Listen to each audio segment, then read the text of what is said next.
Avez-vous déjà imaginé quelqu'un perdre tout en quelques minutes, famille, richesse, santé et ne pas en vouloir à Dieu pour autant? Et si cette personne était connue pour son intégrité irréprochable? Que se passerait-il si l'objet d'un conflit entre Dieu et Satan était un homme ordinaire? La douleur peut-elle révéler davantage sur qui nous sommes que le succès? Et jusqu'où va la foi lorsque la souffrance semble injuste et inexplicable? Dans un pays lointain appelé Uz, vivait un homme appelé Job. Il était intègre, respectait Dieu et s'éloignait de toute méchanceté. Il avait une famille nombreuse, 7 fils et 3 filles, et des possessions qui faisaient de lui l'homme le plus riche d'Orient. Son troupeau était immense, des milliers de moutons, de chameaux, de béhufs et d'ânes. Des serviteurs travaillaient pour lui, et son nom était connu de tous. Mais plus que pour ses biens, Job était connu pour sa droiture. Chaque fois que ses enfants faisaient la fête, ce qui arrivait souvent, il se levait tôt le lendemain pour offrir des sacrifices à Dieu pour chacun d'eux. Il pensait, et s'ils avaient péché en pensée? C'était un homme prudent, dévoué, qui craignait même les erreurs silencieuses. Alors que Job menait sa vie de culte et de prospérité sur terre, quelque chose se passait dans les cieux. Les anges se présentèrent devant Dieu, et Satan apparut parmi eux. Le Seigneur lui demanda, « D'où viens-tu » Et Satan répondit, « J'ai parcouru la terre dans tous les sens. » C'est alors que Dieu lui demanda, « As-tu vu mon serviteur Job? Il n'y a personne comme lui, juste, loyal, il me respecte et évite le mal. » Satan rétorqua, « Bien sûr. Mais Job te respecte-t-il pour rien? Le Seigneur a placé une protection sur tout ce qu'il possède. Il a béni sa vie, lui a donné la prospérité. Mais enlève-lui tout cela, et tu verras comment il te maudira en face. » Alors Dieu permit, tout ce qu'il possède est entre tes mains. Mais ne touche pas à lui. C'est à partir de ce moment que le monde de Job a commencé à s'écrouler. En une seule journée, une série de tragédies l'a frappé comme une tempête sans répit. Un serviteur courut vers lui et lui raconta, « Les béhufs labouraient et les ânes paissaient à proximité lorsque des envahisseurs ont tué les serviteurs et emmené les animaux. Je suis le seul à m'être échappé. » Un autre messager arriva, « Le feu est tombé du ciel et a consumé les moutons et les employés. » À peine avait-il fini de parler qu'un autre arriva en courant, 3 groupes de Chaldéens ont attaqué et emmené les chameaux. Ils ont tué les ouvriers. Enfin, un 4e arriva, vos fils et vos filles étaient réunis dans la maison de l'aîné quand un vent puissant a renversé la maison sur eux. Ils sont tous morts. Dans le silence et la douleur, Job déchira ses vêtements, se rasa la tête et tomba à terre. Mais il ne cria pas, ni ne blasphéma. Il pria. Et il dit, nu je suis sorti du ventre de ma mère, et nu je retournerai. Le Seigneur a donné, le Seigneur a repris. Que son nom soit loué. Et même face à une telle perte, il n'a pas péché. Il n'a pas accusé Dieu. Il ne s'est pas révolté. Il s'est simplement incliné devant le mystère. Un autre jour, dans le même décor céleste, les anges se présentaient devant Dieu et Satan apparut à nouveau. Le Seigneur répéta, « As-tu vu mon serviteur Job? Même après avoir tout perdu, il reste intègre. » Et Satan répondit, « La peau est la limite. Un homme donnerait tout pour sa vie. Touche son corps, et tu verras. Dieu permit, il est entre tes mains. Mais ne lui ôte pas la vie. » Et Satan frappa Job de blessures de la tête aux pieds. Des ulcères, des douleurs, des démangeaisons qui ne cessaient pas. Job, déjà à terre, se grattait avec des morceaux de céramique, assis dans les cendres. Sa femme, désespérée, lui dit, « Tu as toujours cette foi? Maudis Dieu et meurs une bonne fois pour toutes. » Job répondit fermement, « Tu parles comme quelqu'un qui ne comprend rien.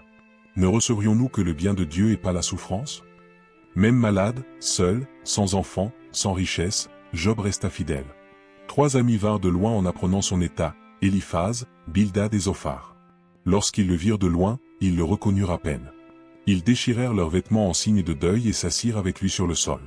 Il ne dit rien. Pendant 7 jours et 7 nuits, le silence fut leur seul langage. Aucun mot ne pouvait exprimer cette douleur. Puis, enfin, Job parla. Mais pas pour se révolter contre Dieu, mais contre sa propre naissance. Que le jour où je suis né soit effacé de l'histoire. Que les heures où j'ai été conçu soient obscurcies. Pourquoi suis-je né si c'était pour souffrir? Pourquoi la vie est-elle donnée à ceux qui ne trouvent que la douleur? Son angoisse ne concernait pas les biens perdus. Elle concernait l'absence de sens. Elle concernait la douleur inexplicable. Ses amis, touchés par cette confession, ont commencé à essayer d'expliquer sa douleur par des théologies rigides, mais ils ne savaient pas ce qui se cachait derrière tout cela. Job n'était plus que l'ombre de lui-même. Assis dans les cendres, le corps couvert de blessures et l'âme pleine de questions, il devait désormais faire face non seulement à la souffrance physique et émotionnelle, mais aussi à la douleur d'être mal compris. Ses amis, venus de loin dans l'intention de le consoler, révélèrent peu à peu non pas leur réconfort, mais le poids de leur incompréhension. Au lieu d'apaiser le cœur brisé de Job, ils lui lancèrent des paroles dures, déguisées en sagesse, mais pleines de jugement. Le premier à rompre le silence fut Éliphaz, le Thémanite. Sa voix semblait offrir des conseils, mais ses paroles cachaient une accusation voilée. Il dit d'un ton ironique et provocateur, « Toi qui as si souvent encouragé les affligés, qui as donné des conseils à ceux qui vacillaient, tu ne peux plus supporter ta propre affliction? Où est ta foi ?» Éliphaz suggérait, avec une sérénité apparente, que la souffrance n'arrive jamais sans raison. Pour lui, il n'y avait pas de place pour la douleur sans culpabilité. C'était simple, si Job avait été frappé avec une telle intensité, c'était parce qu'il avait fait quelque chose de mal. Et si tout s'écroulait autour de lui, c'était parce que Dieu, dans sa justice, ne faisait que lui faire payer le prix de ses péchés cachés.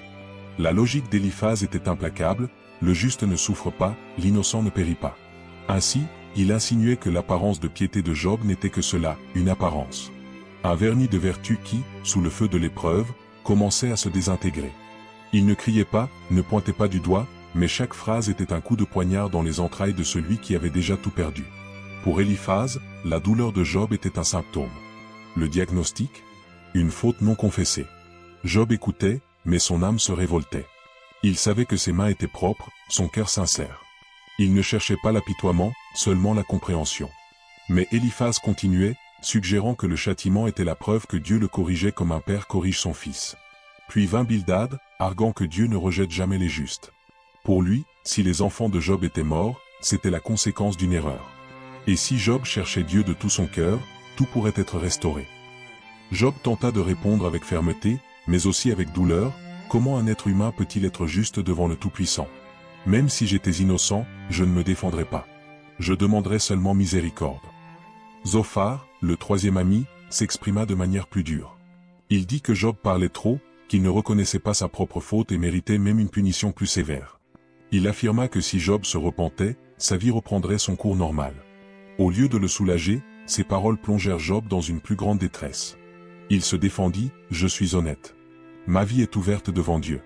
Pourquoi me traiterait-il ainsi? Qu'il prouve ma culpabilité, s'il y en a une. » Job ne se croyait pas meilleur que les autres, mais il n'acceptait pas non plus d'être condamné injustement.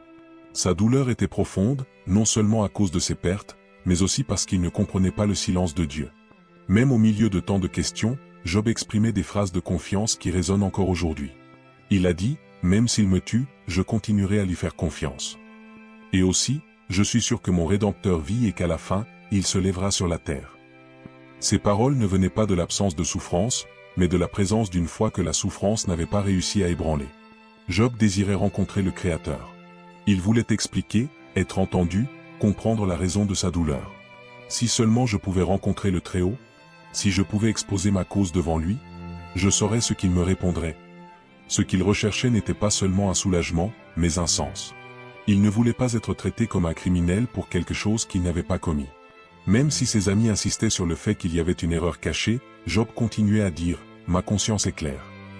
Au milieu des discours, Job réfléchissait à la grandeur de l'univers. Il disait que la vraie sagesse ne se trouve pas facilement, qu'elle est hors de portée de l'homme ordinaire. L'abîme dit « Elle n'est pas ici », la mer affirme « Elle n'est pas non plus avec moi ». La sagesse ne peut venir que du Seigneur. Il voit tout, comprend l'invisible, mesure les vents et calcule les eaux. Cette conscience de la puissance de Dieu n'apaisait pas la douleur, mais rappelait à Job qu'il existe des forces que l'homme ne peut ni contrôler ni comprendre. Après un long moment, et de nombreuses paroles échangées entre les quatre hommes, le ciel se manifeste enfin.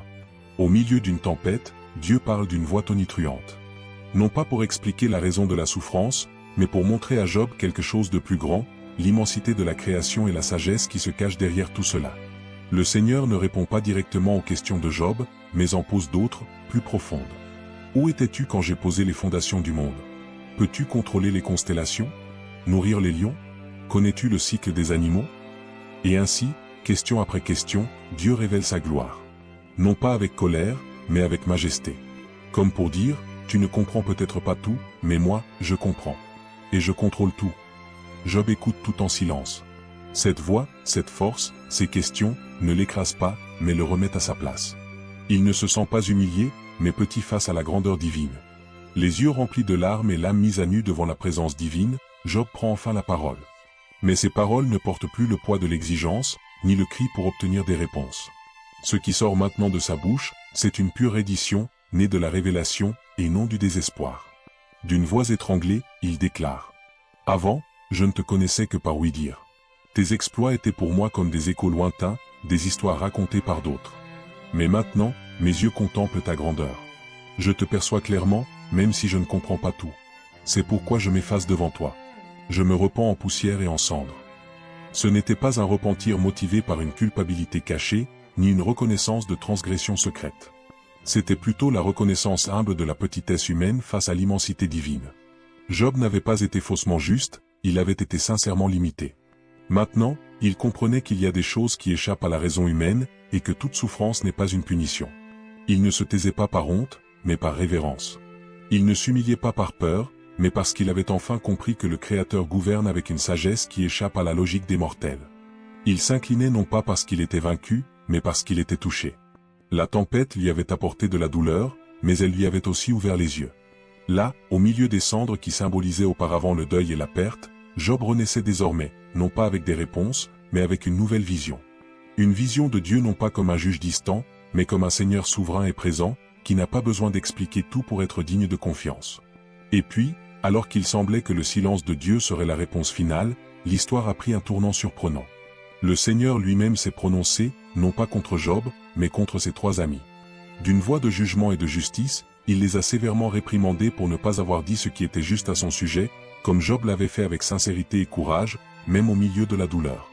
Dieu ordonna à chacun d'eux d'apporter une offrande sacrificielle, 7 taureaux et 7 béliers. Ils devaient présenter ces offrandes devant Job et lui demander d'intercéder en leur faveur. C'était comme si le ciel, qui auparavant restait silencieux face à la douleur, s'inclinait désormais devant l'intégrité d'un homme brisé à l'extérieur, mais fidèle à l'intérieur. Et Job pria. Il n'hésita pas. Il ne gardait aucune rancéure. Il ne riposta pas par des accusations. Il ne souhaitait aucune punition. Le cœur encore blessé, mais purifié, il éleva la voix en faveur de ceux qu'il avait blessés par leurs paroles. Ses mains marquées par la souffrance se levèrent pour demander miséricorde pour les autres. Et Dieu l'entendit. La prière de Job fut acceptée. Sa compassion l'emporta sur l'orgueil des autres. Sa fidélité fut scellée par le pardon. Et, dans ce geste d'intercession, quelque chose de profond fut restauré, non seulement entre lui et ses amis, mais aussi entre lui et Dieu lui-même. En récompense, le Seigneur lui rendit tout ce qu'il avait perdu, au double. Richesse, troupeau, famille, tout a été multiplié. Il a eu 7 autres fils et 3 filles. Ces filles étaient si belles qu'elles ont reçu un héritage au même titre que leurs frères, ce qui était rare à cette époque. Job a vécu encore 140 ans. Il a vu ses petits-enfants, ses arrière-petits-enfants, ses arrière-arrière-petits-enfants. Il est mort en paix, comblé de jour et d'honneur. En signe de la providence divine et d'expression de sa faveur éternelle, le Seigneur ne se contenta pas de restaurer ce que Job avait perdu, il multiplia chaque aspect de sa vie avec une générosité abondante. Tout ce qui lui avait été arraché avec violence et douleur lui fut rendu au double, comme si Dieu lui-même avait pris dans ses mains chaque morceau brisé et l'avait reconstruit avec encore plus d'honneur. Ces terres ont refleuri. Les champs, autrefois silencieux, se sont à nouveau remplis de vie. Le nombre de moutons, de chameaux, de béhufs et d'ânes a doublé. Ces greniers se sont remplis à nouveau, et le travail de ses mains a prospéré comme jamais auparavant. L'ombre du deuil a peu à peu été remplacée par la lumière de la restitution. Dieu lui accorda également à nouveau le don de la paternité. Job eut 7 autres fils et 3 filles, comme auparavant, mais désormais, ses yeux les contemplaient avec un cœur encore plus sensible, façonné par la douleur et raffiné par la foi. Et parmi ses enfants, il y avait 3 filles dont la beauté était si admirable qu'il n'y avait sur toute la terre aucune femme qui puisse se comparer à elle. Dans un geste inhabituel pour son époque, Job a rompu avec les traditions et a également accordé un héritage à ses filles, les plaçant au même niveau que ses fils, ce qui était presque impensable dans les coutumes de l'époque. Il avait appris, à travers la souffrance, que la valeur de l'être humain devant Dieu ne se mesure pas par les conventions sociales, mais par la grâce et la justice. Et le temps ne lui fut pas retiré. Au contraire, le Seigneur lui accorda de longs jours sur terre. Job vécut encore 140 ans après sa restauration. Et ce ne fut pas une existence solitaire ou vide, il put voir grandir ses enfants, les enfants de ses enfants, ses petits-enfants, ses arrière-petits-enfants, ses arrière-arrière-petits-enfants, 4 générations devant ses yeux fatigués, mais remplis de gratitude. Et ainsi, entouré de sa famille, honoré par son histoire, respecté de tous et en pleine communion avec le Créateur, Job s'en est allé. Il est mort en paix, non pas les mains pleines de richesses, mais le cœur rempli d'un but accompli. Il a vécu pleinement et est parti comblé de jours, des jours de douleur, certes, mais aussi de foi, d'espoir et de plénitude. Si cette histoire a touché votre cœur d'une manière ou d'une autre, si elle vous a apporté du réconfort, de l'espoir ou simplement rappelé que vous n'êtes pas seul, alors gardez précieusement cette vérité. Même lorsque tout semble s'écrouler, même lorsque le ciel semble silencieux, Dieu continue d'agir. Il n'est pas absent. Il façonne, soutient et prépare quelque chose de plus grand, même si nous ne pouvons pas le comprendre pour l'instant. L'histoire de Job ne parle pas seulement de perte ou de souffrance, elle parle de rester ferme quand tout disparaît. Elle parle de faire confiance quand il n'y a pas de réponse. Elle parle aussi de restauration, de nouveaux départs, de la fidélité d'un Dieu qui n'abandonne pas ceux qu'il aime. Maintenant, dites-moi dans les commentaires, quelle partie du parcours de Job vous a le plus ému? Qu'est-ce qui a touché votre âme le plus profondément? Réfléchissons ensemble et grandissons dans la foi, car cet espace est aussi le vôtre. Si vous pensez que ce message peut apporter du réconfort ou de la force à quelqu'un, n'hésitez pas, partagez cette vidéo. Envoyez-la à un ami, à un membre de votre famille, à quelqu'un qui traverse une période difficile. Parfois, une histoire comme celle-ci peut être la consolation silencieuse dont quelqu'un avait besoin. Ah, et n'oubliez pas de laisser votre like, cela aide beaucoup notre chaîne à toucher encore plus de personnes avec des messages édifiants. Et, bien sûr, abonnez-vous dès maintenant à la chaîne, activez la cloche pour ne manquer aucune des prochaines histoires. Nous avons encore beaucoup à vivre, ensemble, dans les pages de la parole. Merci de nous avoir accompagnés jusqu'ici. Que la paix de Dieu, celle qui dépasse toute compréhension, soit avec vous et avec tous les membres de votre famille. À bientôt pour le prochain épisode. Que Dieu vous bénisse puissamment.